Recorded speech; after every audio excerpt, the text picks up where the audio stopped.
Hello everyone and welcome to my channel. I hope everyone is shaving a wonderful day. Before we begin, please hit the subscribe button and give this video a thumbs up. No one at Forrester Creations expected the air to feel so unbearably heavy. But grief has a strange way of making even the most beautiful places feel cold. That morning, Los Angeles seemed wrapped in a fog that refused to lift, mirroring the emotional haze that had fallen over everyone who knew Luna Natsuwa. Forrester employees walked quietly, muttering in disbelief that they were preparing to attend a funeral for someone so young, so full of energy, someone who had barely begun her life. Didn't feel real that it didn't make sense. And yet, reality refused to bend. Poppy stood near the entrance of the memorial hall, her hands shaking so much that she kept gripping her necklace as if it could anchor her. Her eyes were swollen, her voice barely above a whisper as she thanked those who approached her. For a woman who lived her life trying to stay calm, peaceful, and present. Poppy looked like someone who had been shattered and was barely holding her pieces together. Every time she heard someone say Luna's name, her breath hitched. Beside her, RJ stood stiffly, his face pale, jaw locked, eyes filled with a grief he didn't know how to process. Someone had told him once that losing the person you love feels like your chest is collapsing from the inside. And now he understood it too well. He didn't say anything. He wasn't sure he could speak at all without breaking down again. He kept rubbing his palm over his face, trying to breathe, trying to stay standing. Lee arrived next, her posture rigid, her expression unreadable, but her eyes revealed the truth. She was devastated. As a doctor, she had seen loss. But losing her own niece that hit a part of her heart she rarely showed. She approached Poppy, hesitated, then placed a hand on her shoulder. "We will get through this," she said softly. Poppy bit her lip and nodded, though she wasn't convinced. Inside the memorial was filled with white lilies, Luna's favorite. Several of her fashion sketches were framed and displayed around the room, vibrant, colorful, full of life. A cruel contrast to the stillness of the day. A slideshow projected images of her laughing with Varache, designing gowns, hugging Poppy, modeling pieces she crafted late at night. Every picture felt like a punch to the chest for those who loved her. Brooke stood with Ridge near the aisle, whispering about how surreal everything felt. "She was just at the office last week," Brooke murmured. Ridge nodded, his brows knitted with sadness. "The world moves too fast," he said quietly. "Sometimes too fast for us to catch up." Steffi walked in next with Finn. The couple had weathered storms before, but today they seemed humbled by the fragility of life. Steffi looked at Jay from across the room, her eyes filling with empathy. She nudged Finn softly. "He's completely broken," she whispered. Finn nodded solemnly. "Losing Simeon that young. It leaves a scar." Hope arrived moments later, her eyes full of compassion for RJ as she approached him and offered a gentle hug. "I'm so sorry," she said, voice trembling. RJ hugged her back tightly, grateful for the comfort. Everything was quiet until a sudden murmuring rippled across the crowd near the entrance. Heads turned, eyes widened, conversation stopped completely because someone Noon recognized had just walked in. A woman around Luna's age, Luna's height, Luna's exact face. Gasps erupted up. Poppy's heart stopped. RJ froze. Lee's jaw dropped. Couldn't be. Except it was. She looked exactly like Luna.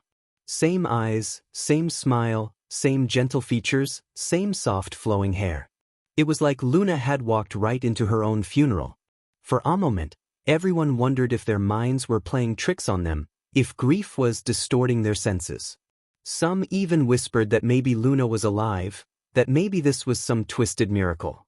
But then she stepped fully into the room and the truth hit everyone like a shock wave.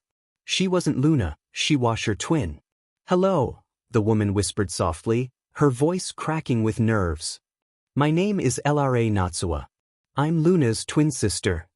Poppy burst into tears. Lee staggered backward, her hand flying to her mouth.